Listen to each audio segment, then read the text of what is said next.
मैं doctor Vishal Dubey, assistant professor, military studies, Mahamaya राजकीय महाविद्यालय, शेरकोट बिजनौर, आप सभी का इस नए तकनीकी सत्र में स्वागत करता हूं।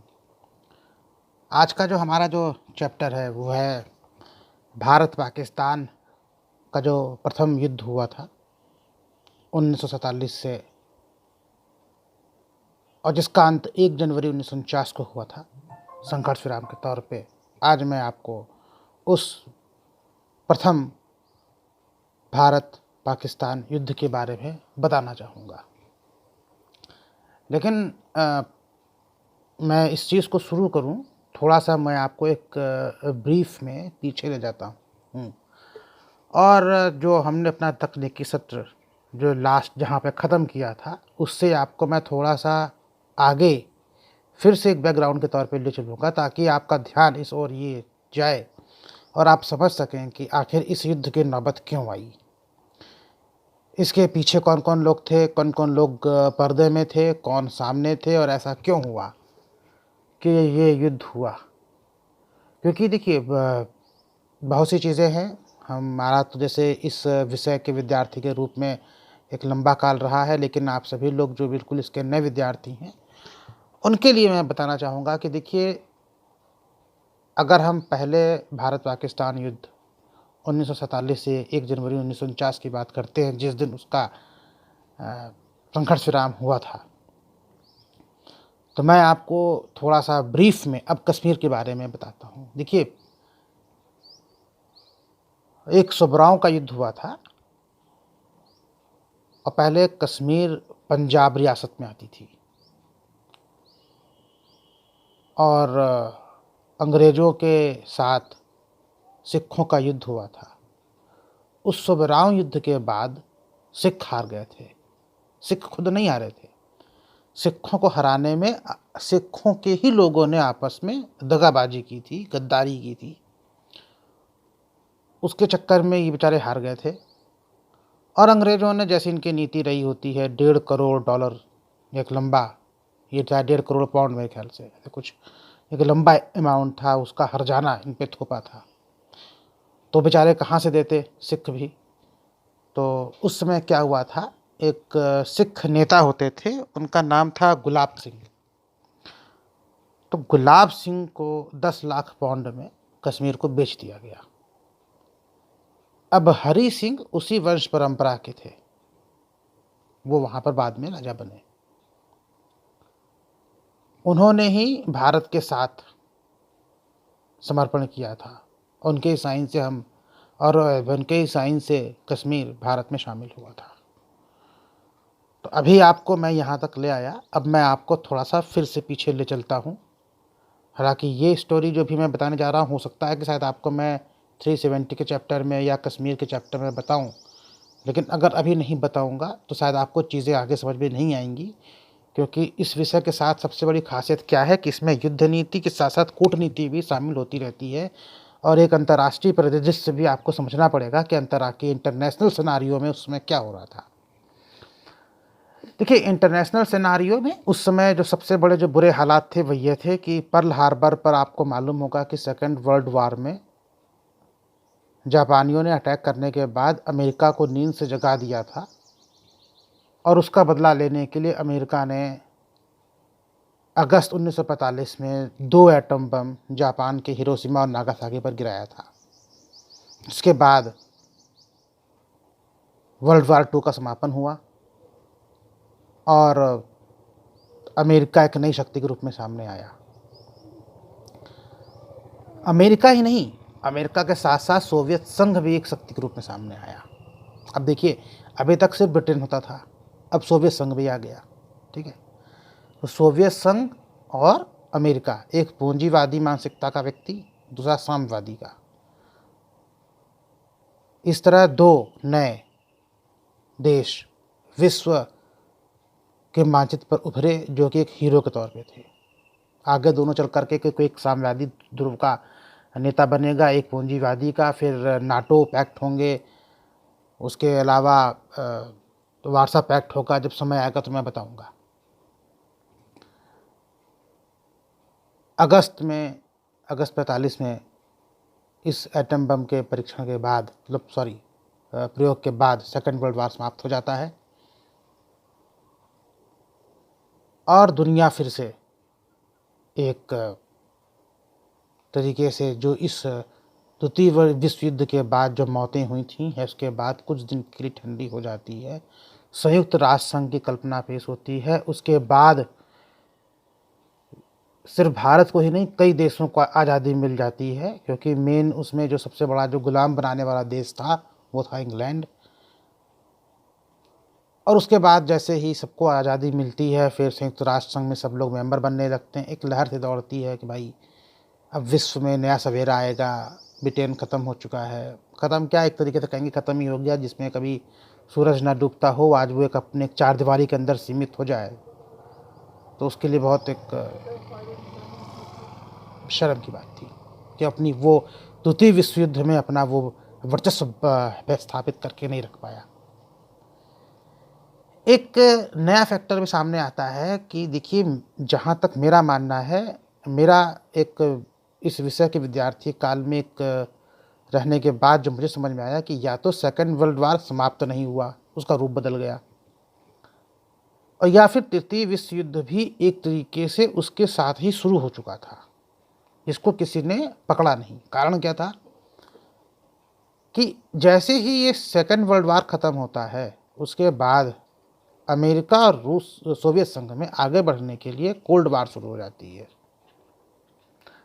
अच्छा, कोल्ड वार हो चलिए कोई बात नहीं, कोरिया संकट था, वियतनाम में अमेरिकन घुसे थे, उसके बाद मलाया युद्ध हुआ जहाँ पर फ्रांस वाले गए थे,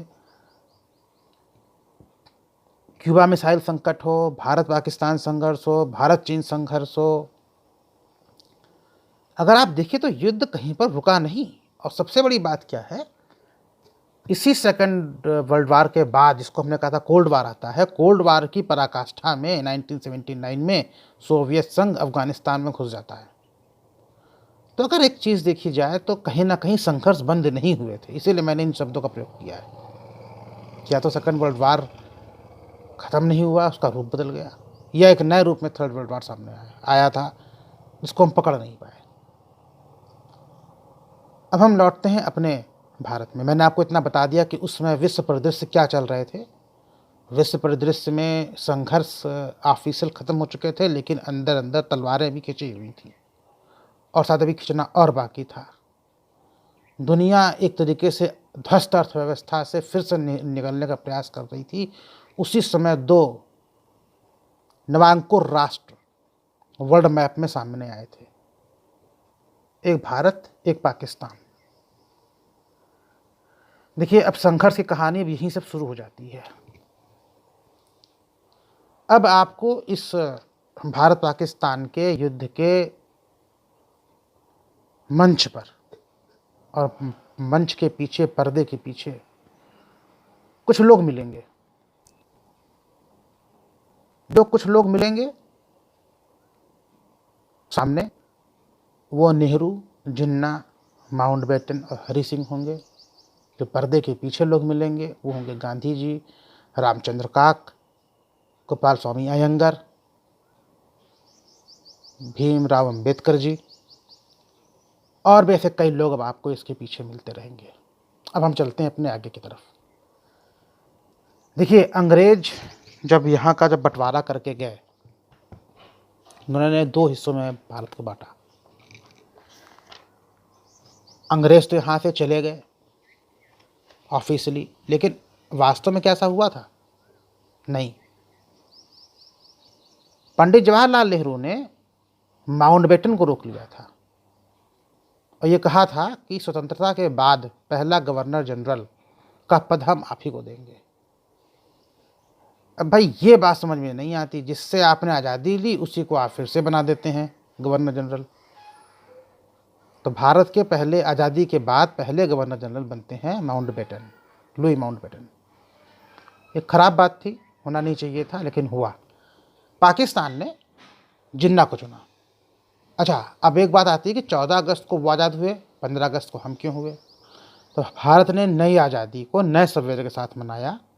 आधी रात को मिली थी, तो इसलिए हम 15 अगस्त को मनाते हैं। उन्होंने पुराने दिन के साथ ही मनाया, इसलिए वो 14 अगस्त को मनाते हैं। दूसरी बात क्या थी कि उनका तो ये मानना ही था कि जिस दिन वो मनाएंगे उस दिन हम नहीं मनाएंगे, क्योंकि वो तो आखिर भारत विरोध पर चल ही रहे थे। इसके अलावा अब आपको मैं आप बता दूं, दोनों सेनाओं के, मतलब भारत पाकिस्तान दोनों तरफ के जो सेना के जो जनरल्स थे वो सब अंग्रेज थे। ये सब बातें ध्यान में रखिए ताकि आपको ये चैप्टर, आज तो खैर का बैकग्राउंड ही हो पाएगा युद्ध का, कल अगले सत्र में जब मैं आपसे बात करूंगा तो ताकि ये सब बातें आपके दिमाग में रहें कि किस तरह ये गणित आगे चलता है। अंग्रेज क्या बांट के गए? वही जो उनके पास था। गोवा तो अभी भी पुर्तगाल के पास था। पांडिचेरी जैसे हिस्से अभी भी फ्रेंच के पास थे। वो हम उनसे बाद में लिए, सैनिक कार्रवाई करके या पुलिस कार्रवाई करके या बात करके। हमको वो जो है मतलब गोवा और जो पुर्तगाल के हिस्से थे वो बाद में मिलते हैं। सेम कंडीशन होती है फ्रेंच के साथ कि पांडिचेरी भी हमने उस समय नहीं लिया था, बाद में लिया था। 565 छोटी बड़ी रियासतें थीं, जिसमें से 562 ने भारत या पाकिस्तान के साथ अपनी निकटता, भौगोलिक दूरी के आधार पर सम्मिलन या अपने भाग को उसके साथ मिला लिया था। अच्छा, अंग्रेज किस तरह बंटवारा करके गए थे? अंग्रेजों ने कि जो मेरे पास है वो ले लो। तो उन्होंने अपना वाला तो दे दिया। राजाओं को, जो अंग्रेजों के साथ जो राजा थे, से गायकवाड़ थे, सिंधिया थे, होलकर थे, है ना, इनको कहा कि आपकी जो है वो कायम रहेगी सत्ता, हम उसको ख़त्म नहीं करेंगे। ऐसे ही भारत के बीचों बीच में हैदराबाद भी एक संकट था। हैदराबाद उस समय आज के आंध्र प्रदेश तेलंगाना से ज़्यादा बड़ा एरिया था। वो भी उस समय आज़ादी था। मतलब एक तरीके से अंग्रेज जो है 1857 वाला जो भारत था जिसको कब्जाए थे, वैसा ही लगभग को छोड़ के गए थे। मतलब भारत के बीच में, दोनों भारत पाकिस्तान के बीच में 565 रियासतें होना छोटी मोटी संख्या नहीं थी। इसको फिर भारत ने, पाकिस्तान ने जैसे भी करके, हमको तो सरदार पटेल का पता है, सरदार पटेल ने अपनी पूरी ताकत झोंक करके भारत में आने वाली रियासतों का सम्मिलन भारत में करवाया। भारतीय इतिहास और भारत का वर्तमान और भविष्य सरदार पटेल के इस कार्य का सदैव आभारी रहेगा। अगर उन जैसा तेज गृह मंत्री ना होता तो शायद अंग्रेज अपनी चाल में सफल हो गए होते और शायद हमको भारत में कहीं आने जाने के लिए पासपोर्ट भी लेना पड़ता। लेकिन सरदार पटेल की बुद्धिमानी के कारण ही हम आज इस एक स्वरूप को देख पा रहे हैं। अब समस्या दूसरी खड़ी होती है। समस्या थी कश्मीर का क्या होगा?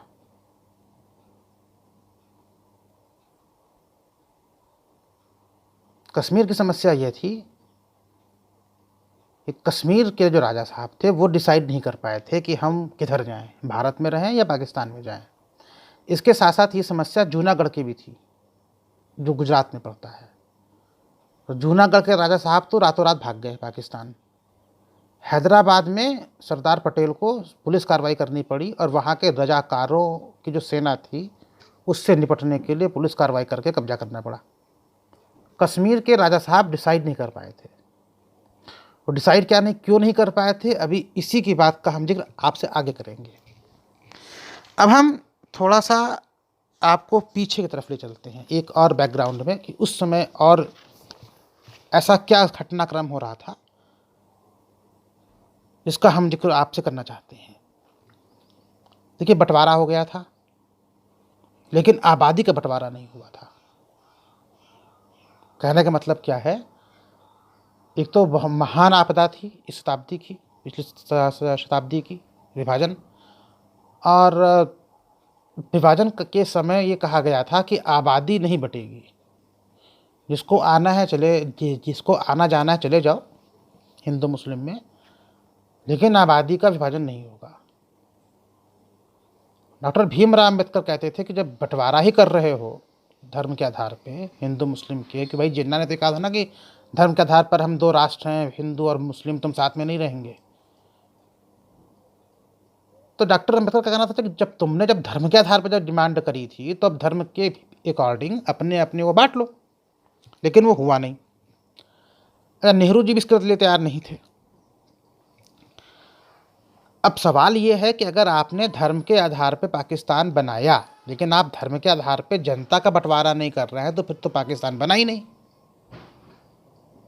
उस सिद्धांत पे, जिस सिद्धांत की आप अब तक बात करते थे, तो बटा क्यों था? तो मैंने आपको जो पिछले सत्र में बताया था वो बटा इसीलिए था अंग्रेजों की तरफ से, ताकि सोवियत संघ और चीन के बीच में अगर भारत खड़ा हो रहा है तो एक पाकिस्तान मुस्लिम राष्ट्र यहाँ पे दे दो, जो हमेशा कम्युनिज्म का विरोध करेगा और भारत से लड़ता रहेगा। अब एक चीज़ इधर और सामने आती है। नेहरू जी कहते थे, अब देखिए मैं आपको यहाँ पे कई चीज़ें एक साथ लेकर चल रहा हूँ ताकि आपको भी समझ में आता रहे कि क्या क्या चीज़ें हो रही थी उस समय। नेहरू जी कहते थे, नेहरू जी का मानना यह था कि भारत में कोई अभी इतना योग्य नहीं है जो आर्मी चीफ बन सके और गवर्नर जनरल बन सके। मेरा इस पर तर्क है आज भी कि भाई अगर कोई इतना योग्य नहीं था जो गवर्नर जनरल बन सके और आर्मी चीफ बन सके, उनका कहना था कि पहली बार चार्ज मिला है, तो भाई पहली बार तक चार्ज प्रधानमंत्री का भी मिला है, तो किसी इंग्लैंड के आदमी को पीएम बना दो। मान लो कि वेवेल ही हैं, एटली ही हैं, या किसी और को पकड़ के ले आओ पीएम बनाने के लिए। तो अब आप ये समझिए कि कंडीशन ये थी कि प्रधानमंत्री तो भारतीय था, लेकिन गवर्नर जनरल इंग्लैंड का, तीनों सेनाओं के प्रभारी इंग्लैंड के, तीनों सेनाओं के प्रभारी उधर भी इंग्लैंड के चल रहे थे। अच्छा, ये दोनों तरफ के जो मिलिट्री चीफ होते थे ये रात में फ़ोन पे बात करते थे। जब भारत पाकिस्तान के जब युद्ध की जब बात करेंगे तो ये दोनों जनरल्स जो थे रात में आपस में बातें करते थे। ये एक बहुत बड़ा संकट था। सेकेंड वर्ल्ड वार के टाइम में भारत की जो सेना थी, आज़ाद हिंद फौज के नाम पे कह लीजिए या अंग्रेज़ों की सेनाओं के तौर पे जो पूरे दुनिया में लड़ रही थी, उसकी संख्या आज की सेना की संख्या से लगभग 2 गुनी थी। लेकिन उसके बाद क्या हुआ? उस सेना को भंग कर दिया गया। काफ़ी से बड़ी संख्या में सैनिक रिटायर कर दिए गए, घायल हो गए, यह हटा दिया गया। और सबसे बड़ी बात क्या कि बंटवारे के बाद उनको भी बंटना पड़ा था। तो जिसकी जैसी मर्जी थी, कुछ इस सेना में चले गए, कुछ भारत में रह गए, कुछ पाकिस्तान चले गए। जब भी सेना के बारे में कहा जाता था पंडित नेहरू से, तो वो कहते थे कि भाई सेना की हमको क्या ज़रूरत है, हम तो सत्य और अहिंसा के आदर्शों पर चलने वाले व्यक्ति हैं, हमारा कभी किसी से कोई झगड़ा होगा ही नहीं। देखिए, सत्य और अहिंसा ये दो ऐसी बातें हैं जो बैकग्राउंड में तो अच्छी लगती हैं, जो आदर्शवादी होती हैं, ये तभी काम करती हैं जब आपका सामने वाला भी सत्य और अहिंसा की बात को माने। और आज की कूटनीति में, युद्ध नीति में सत्य और अहिंसा कब तक सरवाइव करेंगी, ये समझ से बाहर है। क्योंकि हिंसा किस हद तक आप रोकेंगे, सत्य आप किस हद तक बोलेंगे, जबकि सामने वाला व्यक्ति आपके उन तथ्यों को मानने को तैयार नहीं होता। अब प्रश्न आता है कि उस समय जम्मू कश्मीर, भारत और पाकिस्तान का क्या मामला चल रहा था। देखिए, लुई माउंटबेटन जो गवर्नर जनरल ऑफ इंडिया थे पहले और आज़ादी के बाद भी, वो ये चाहते थे कि जम्मू कश्मीर पाकिस्तान में चला जाए। इसके लिए उन्होंने हरि सिंह को बहुत बार मनाने का प्रयास भी किया था और उनके साथ वो जाकर के कुछ दिन रहे भी थे, समझाते भी थे। लेकिन हरि सिंह ने कई तरह के बहाने मारे और उनको वो एक तरीके से इग्नोर करने में सफल हो गए। इनके तर्क भी ऐसे होते थे माउंटबेटन के कि भाई देखिए, आपका रास्ता पाकिस्तान की तरफ से आता है, इधर से आपको एक ही रास्ता जोड़ता है। या ये बात भी सही है कि पाकिस्तान के तरफ से उस समय कश्मीर को जोड़ने वाले 3 रास्ते होते थे। भारत की तरफ से एक ही रास्ता होता था बनिहाल दर्रे वाला, वो भी शायद जाड़े के टाइम में बंद हो जाता था। अच्छा, पाकिस्तान के जो रसद सप्लाई होती थी वो भी नमक की, तेल की, मिट्टी के तेल की, वो पाकिस्तान की तरफ से होती थी। अच्छा, माउंटबेटन क्या चाहते थे? माउंटबेटन चाहते थे एक ऐसा पाकिस्तान दे के जाना जो भारत को बराबर टक्कर देता रहे, और भारत को इस हालत में छोड़ के जाते, हमने कहा था ना आपसे पहले, वोट डालो राज्य करो, वो चीज़ चलती रहती। अच्छा, अब अगर आप देखें तो क्या होता, पूरा पाकिस्तान था, कश्मीर आकर के चीन की तरफ से जुड़ जाता। सोवियत संघ के अगर आप पुराने देशों को देखिए तो किर्गिस्तान, उज्बेकिस्तान, तुर्कमेनिस्तान जिस तरीके से कश्मीर के आसपास के एरिए में ये आए हैं और अफ़गानिस्तान के ऊपर, तो मतलब सोवियत संघ और चीन दोनों को ये पाकिस्तान और कश्मीर से पश्चिमी देश पूरा टैकल कर लेते। एक तरीके से सैनिक अड्डा पूरा बनना था। तो मैंने आपको बताया कि अभी तक आपको मैंने बता दिया कि ये सब बातें यहाँ पे चल रही थी। अच्छा, करियप्पा थिमैया जैसे जनरल्स भारत की सेना में बैठे थे, लेकिन उनको भी नेहरू जी कहे ना कि मतलब अभी कोई इस लायक नहीं है, तो लोग विरोध करते थे उस समय। कह रहे आपने कर्नल करियप्पा को नहीं देखा, आपने थिमैया को नहीं देखा, इनसे बड़ा कौन हो सकता है। अच्छा, सबसे बड़ी बात है कि जब कानून बन रहा था, जब संविधान बन रहा था, तब भी उनको यकीन नहीं था कि कोई भारतीय बना सकता है। इसके लिए भी वो किसी को बाहर से लाने के पक्ष में थे। तो गांधी जी ने कहा भाई, भीमराव अम्बेडकर जैसा योग्य आदमी हमारे बीच में है, उसको कितने देशों का कानून रटा हुआ है, कितने केस लड़ चुका है, और इसकी हेल्प करो, अरे सॉरी, इसकी सहायता आप लीजिए। तो पहले हमारे यहाँ के कानून मंत्री वही बने और संविधान बनाने में उनका बहुत बड़ा रोल था।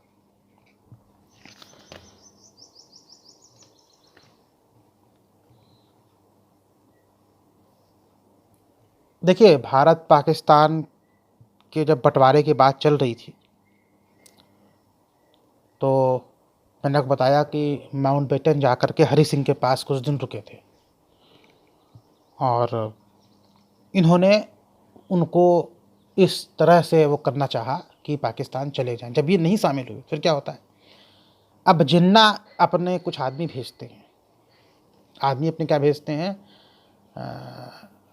कहा जाता है कि पाकिस्तान की तरफ से, उधर से सेना के कुछ आदमी इनसे मिलने आए थे और कहा था कि अगर शामिल नहीं होगे तो अंजाम भुगतोगे, मैं सप्लाई रोक देंगे, बिजली काट देंगे और तुम पर अटैक कर देंगे। तो हरि सिंह थोड़ा सा वहाँ पे डर गए थे कि हरि सिंह के पास ज़्यादा सेना नहीं होती थी। एक डिवीजन सेना थी ब्रिगेडियर राजेंद्र सिंह के अंडर में, और सबसे बड़ी समस्या ये भी थी कि पर्यटन इनके यहाँ का तब भी एक महत्वपूर्ण जरिया होता था। देखिए, मुग़ल काल से या उसके पहले से जब भी किसी को बहुत बीमारियाँ होती थीं तो कश्मीर जाते थे लोग। या तो कश्मीर जाते थे या फिर शिमला जाते थे पहाड़ पे, या मसूरी जाते थे। यही दो तीन एरिए थे जहाँ लोग जाते थे।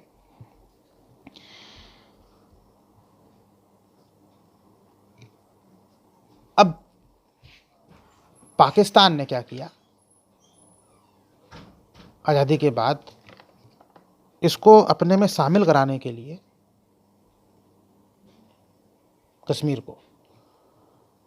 कश्मीर पर हमला करने की सोची, और इस चीज़ में उन्होंने क्या किया, अपने यहाँ की एक जो लोकल वास्तव में सेना ही थी, उसको उन्होंने कबायलियों के कपड़े पहनाए, और इनके यहाँ के एक जनरल साहब जो थे तारिक, वो और कुछ और बड़े सेना के अफसर, उन्होंने इसका रूप धर लिया कबायलियों का, और इन्होंने अटैक करने का प्लान बनाया।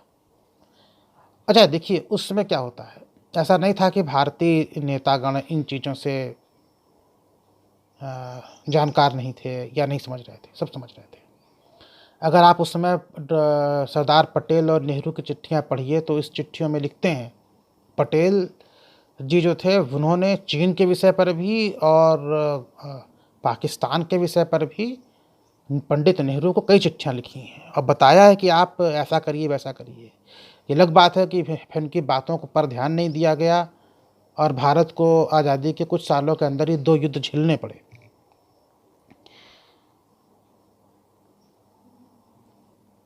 जब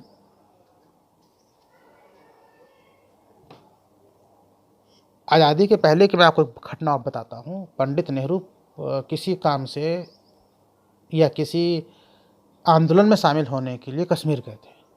कहा जाता है उस समय इनको हरि सिंह ने शायद जेल में बंद करवाया था। उस चीज़ का बदला लेने के लिए इन्होंने एक नए आदमी को खड़ा किया, वो थे शेख अब्दुल्ला। ऐसा लोग कहते हैं कि उस चीज़ का अपमान सह नहीं पाए थे और उन्होंने शेख अब्दुल्ला नाम के आदमी को खड़ा किया था। और शेख अब्दुल्ला नेशनल कॉन्फ्रेंस नाम की पार्टी के नेता थे। फारूक अब्दुल्ला के पिताजी थे, उमर अब्दुल्ला के बाबा थे। तो जब अटैक हुआ और वीपी मेनन साहब रातों रात भाग कर जाते हैं श्रीनगर और उनको सलाह देते हैं कि आप जम्मू आ जाइए, और फिर वो एक दिल्ली आकर के मंत्रिमंडल को बताते हैं, माउंटबेटन को बताते हैं कि भाई वहाँ पर तो पाकिस्तान ने हमला कर दिया है। तो माउंटबेटन फिर से कहते हैं कि भाई जब तक ये समझौता नहीं करेंगे हमारे में, हम कैसे इनको भारत मानने दें। एक्चुअली अभी भी यहाँ पर माउंटबेटन एक खेल खेल रहे थे। नेहरू जी भी एक खेल खेल रहे थे और इस खेल के पीछे अभी भी कुछ तथ्य हैं। वो ये थे कि पंडित नेहरू का समझना ये था कि एक ऐसी आबादी का देश है ये जम्मू कश्मीर जिसमें 90% लोग मुस्लिम हैं।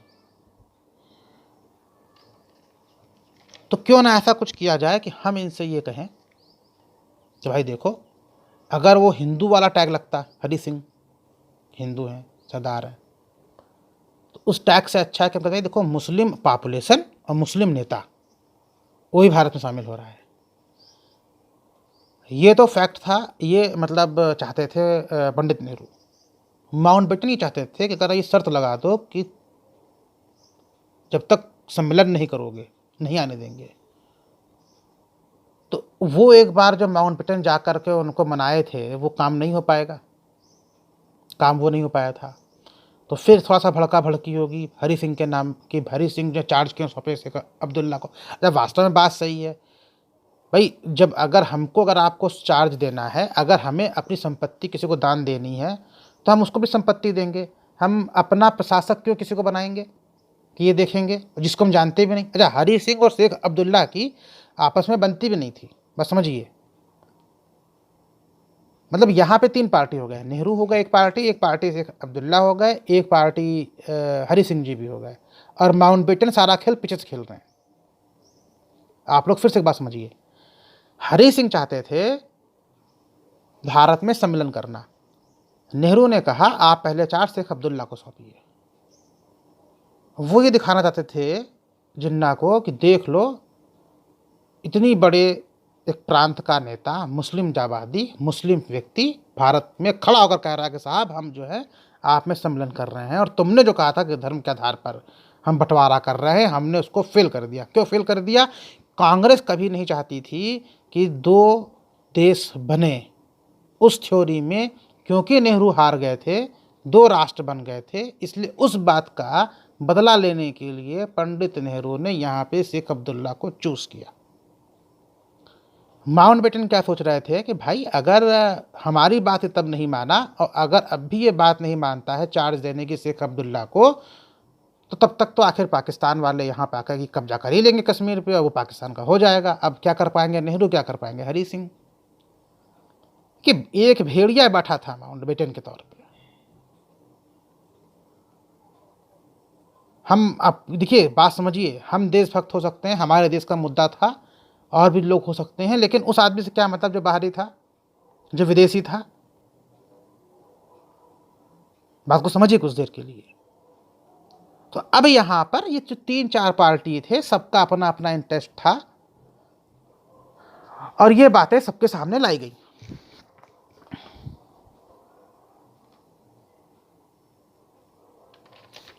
कुछ लोग कहते हैं कि भाई देखिए, उस समय वास्तव में शेख अब्दुल्ला कोई नेता भी नहीं थे।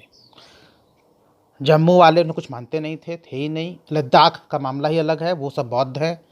कश्मीर घाटी ही एक थोड़ा सा मुस्लिम नेता, कश्मीर घाटी के वो मुस्लिम नेता थे, अगर किसी के नहीं थे। और जिसको जिस तरीके से बढ़ावा दिया गया, क्यों दिया गया, उसका अभी आपको मैंने कारण बताया कि क्यों ये चाहते थे कि ये इनको चार्ज दें, किसी और क्यों, क्योंकि यहाँ पर मामला ये था कि ये अपने अपने सबके इंटरेस्ट थे इसमें।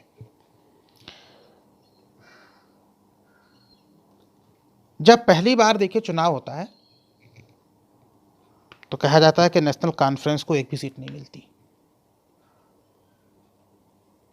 उसका विरोध करते हैं। वो पहले चुनाव का नेशनल कॉन्फ्रेंस ने वोट का विरोध किया था। वो कैसे जीते, क्या हुआ, वो एक अलग कहानी है। अच्छा, अब एक बार कहते हैं कि चिट्ठी लिखी थी नेहरू जी ने पटेल को कि भाई ऐसा है, हमको पता चला है कि हमला होने वाला है और शेख अब्दुल्ला को छुड़वा लो जेल से। शेख अब्दुल्ला उसमें हरी सिंह के जेल में होते थे। एक किताब और आई थी, कश्मीर के ऊपर, जो उसमें के राज्यपाल थे जब कश्मीरी पंडितों को वहाँ से मारा गया था, उसका ही मैं जिक्र करूँगा आपसे कुछ दिन के बाद। उस किताब में भी जो राज्यपाल महोदय थे वो कहते हैं कि शेख अब्दुल्ला दो तरफा बातें करते थे, उनको वो उद्दंड नेता के तौर पर मानते हैं कि कभी कुछ कहते थे, कभी कुछ कहते थे। अच्छा, एक बार अब सवाल ये हुआ कि भाई आखिर सम्मेलन हो गया, हरि सिंह क्या करते। हरि सिंह ने आकर के सेना का सम्मेलन, कश्मीर का सम्मेलन भारत में कर दिया। उन्होंने एक समझौते पे हस्ताक्षर किए। उसके बाद भारत का अखंड मतलब भारत का एक अखंड हिस्सा, integral part of India, Jammu Kashmir बन जाता है। जैसे वो भारत का राज्य बनता है, उसको तुरंत जो है हम अपनी तुरंत मान्यता देने के बाद यहाँ से सेना भेजते हैं। अब क्योंकि पैदल रास्ते से या सड़क मार्ग से सेना जा नहीं सकती थी, तो तुरंत जाकर के सबसे पहले श्रीनगर को बचाने का प्रयास किया जाता है। और कर्नल रंजीत राय के नेतृत्व में सेना उतरती है श्रीनगर हवाई अड्डे पे। और फिर उसके बाद क्या क्या होगा आपको हम आगे सब बताएंगे। लेकिन कुछ चीज़ें और सामने आती हैं, जो कुछ फैक्ट थे, जरा सा आपको हम उधर आपका एक बार ध्यान ले आए तो आपको शायद थोड़ा सा समझने में और आसानी होगी। हमने यहाँ से सेना भेजी, सेना जीत रही थी। भी मैं आपको एक ब्रीफ में ही आज का डिटेल दूंगा ताकि आपके एक दिमाग में रहे बात की किस तरह चीज़ें आगे बढ़ती हैं, क्योंकि इसमें कई पॉइंट्स मिलकर के एक हो जाते हैं। आज मैं जो इंटरनेशनल पॉइंट्स थे या इंटरनल, इसको क्लियर कर दूं ताकि अगले सत्र में सिर्फ युद्ध की बात करेंगे कि आखिर युद्ध किस तरह आगे बढ़ता है। जब ये युद्ध चल ही रहा था तो हमको खुल के युद्ध लड़ना चाहिए था।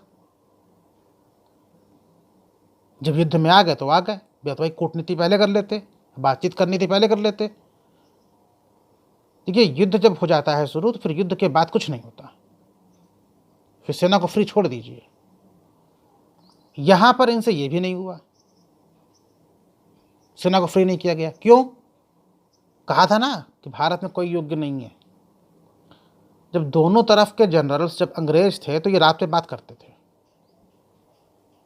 कि भाई आज ऐसा होगा, आज वैसा होगा, तो ये जो युद्ध था ये सेना के लोगों ने लड़ा था। अच्छा, किन सेना के लोगों ने लड़ा था? जो भी कुछ महीने पहले तक आपस में दोस्त थे। हमने गोलियां किन पे चलाई? सेना ने गोलियां किन पे चलाई? शायद उन पे गोलियां चलाई जो भी अक्टूबर में अटैक हो गया था, अगस्त में बंटवारा हुआ था। आप समझ लीजिए, सितंबर अक्टूबर 3-4 महीने पहले तक जो आदमी जिस सेना में थे, दोस्त थे एक तरीके से, सामने गोली चला रहे। उन तथ्यों से भी निपटना एक आसान कार्य नहीं था। अच्छा, अब एक समस्या और खड़ी होती है।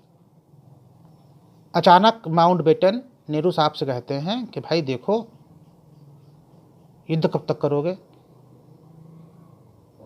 उसका कारण भी क्या था कि भाई इतनी बर्फ़ पड़ती थी कि जाड़े में युद्ध बंद हो जाते थे, इतनी ज़्यादा बर्फ़ पड़ जाती थी, बहुत लंबा युद्ध चला भी नहीं था। एक किताब आती थी, जैसे इंडिया टुडे मैगज़ीन है, वैसे एक जागरण की शुरू हुई थी, जागरण उदय, आज से लगभग 10-12 साल पहले कम से कम। पता नहीं क्यों उसको भी उस मैगज़ीन को बंद कर दिया गया, लेकिन उसमें युद्धों की जानकारियाँ अच्छी दी जाती थीं, युद्धों की। तो पंडित नेहरू इस विवाद को यूएनओ ले गए।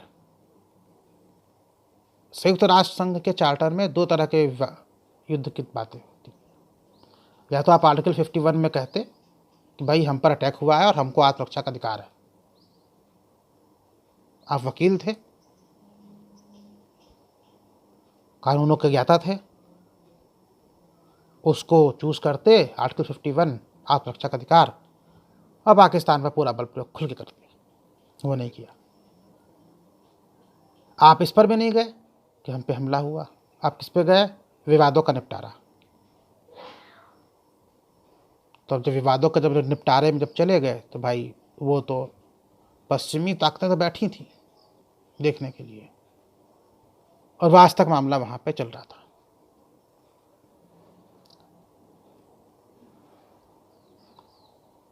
जब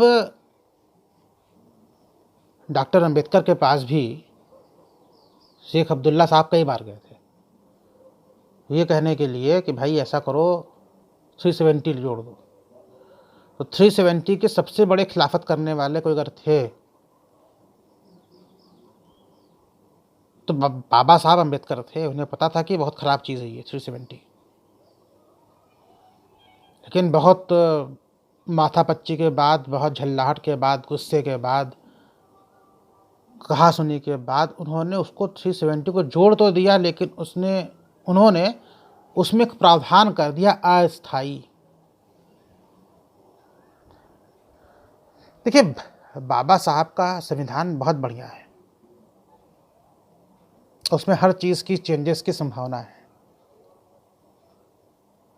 सिवाय कुछ मूलभूत तथ्यों के। इसीलिए अब इस सरकार ने 370 को हटा दिया।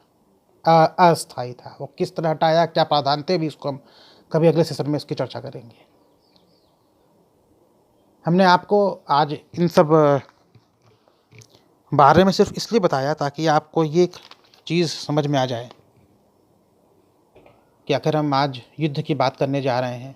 आज से या अगले सत्र से हम उसकी बात शुरू कर देंगे। तो आप लोगों को ये चीज़ें क्लियर होनी चाहिए कि उस समय क्या परिस्थितियां थीं जो युद्ध शुरू हुआ, युद्ध किन परिस्थितियों में ख़त्म हुआ, कौन कौन लोग पर्दे के पीछे थे, किन के स्वार्थ थे। अच्छा, एक चीज़ और भी थी। मान लीजिए कि अगर ये हरी सिंह और नेहरू के झगड़े शेख अब्दुल्ला के लिए बढ़ जाते कि हम चार्ज नहीं देंगे, कहते चार्ज दो, तो पाकिस्तान जीत लेता कश्मीर को, तो आज कश्मीर भी हमारे उसमें ना होता। तो माउंटबेटन की जो पुरानी चाल थी, जो इससे मिलने गए थे, वो फिर से हो जाता पूरा। लेकिन हुआ क्या कि हरी सिंह यहाँ पर झुक गए और उन्होंने शेख अब्दुल्ला को चार्ज दे दिया। अच्छा, एक बात उसमें और आई थी कि रायशुमारी होगी। रायशुमारी वाला प्रावधान भी माउंटबेटन ने कहते हैं जोड़ा था जबरदस्ती। मैंने कहा ना, अंग्रेजों को इससे क्या मतलब था? आपके यहाँ राज्य, आपको आज़ादी मिल गई, आप राज्य करो। आपने उनको क्यों बैठा के रखा था? ये जो आर्मी चीफ थे, उनके एयर चीफ थे, नेवल चीफ थे, गवर्नर जनरल थे, क्यों बैठे थे भाई? राजगोपालाचारी जी माउंटबेटन के बाद बने थे गवर्नर जनरल, तो उन्हीं को चार्ज दे देते भाई। कुछ दिन पहले चार्ज ले लेते, कुछ महीने पहले चार्ज ले लेते। हमें जिसने गुलाम बनाया, जिसने भारतीयों को मारा, जिसने भारतीयों को जेल भेजा, जिस आदमी ने सुभाष चंद्र बोस जैसों के खिलाफ लड़ा, हमें तो सहन भी नहीं हो सकता ना कि वो आदमी एक दिन गवर्नर जनरल बने। और वो आपके देश को तोड़ने का पूरा पूरा अंदर अंदर प्रयास कर रहा था।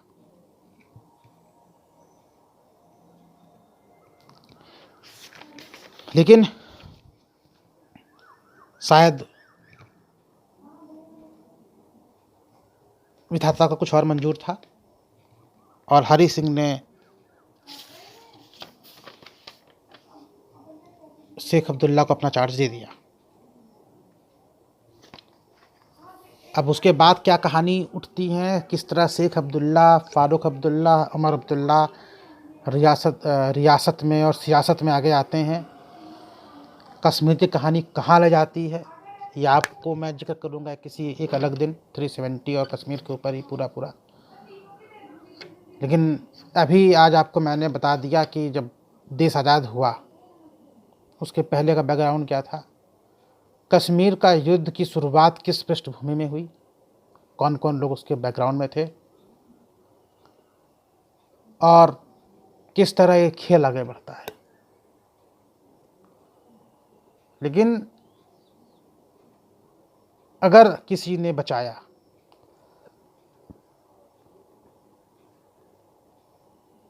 भारत को या कश्मीर को, तो भारत दो लोगों के एहसान से कभी नहीं उर्ण हो पाएगा। वह है डॉक्टर अम्बेडकर और सरदार वल्लभ भाई पटेल।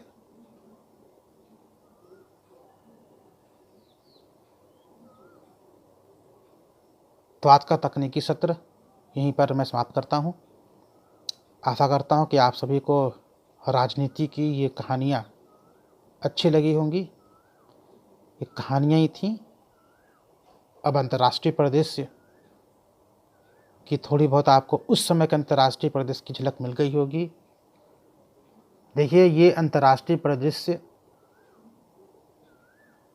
साम्यवादी, पूंजीवादी तब तक चला,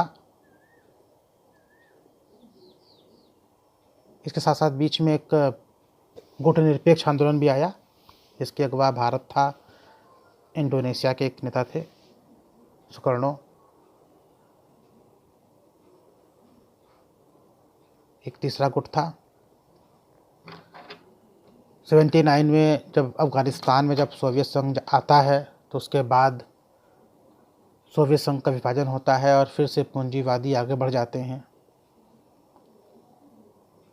और ये सब चीज़ें तब तक चलती हैं अंतर्राष्ट्रीय परिदृश्य में जब तक उठापटक, जब तक कोरोना नहीं आ जाता। कोरोना के आने के बाद देखिए अब जो है चीज़ें बदल जाएंगी। हो सकता है कि अब आपको विश्व इतिहास और विश्व राजनीति और विश्व की अर्थव्यवस्था कोरोना के प्रभाव में बहुत ज़्यादा बदलने को मिल जाए। चलिए, अब आज का तकनीकी सत्र यहीं पर समाप्त करते हैं। आपसे नए सत्र में मुलाकात होगी, जिसमें अब हम सिर्फ और सिर्फ युद्ध की बात करेंगे और आपको आगे ले चलेंगे और बताएंगे कि किस तरह युद्ध आगे बढ़ता है। धन्यवाद।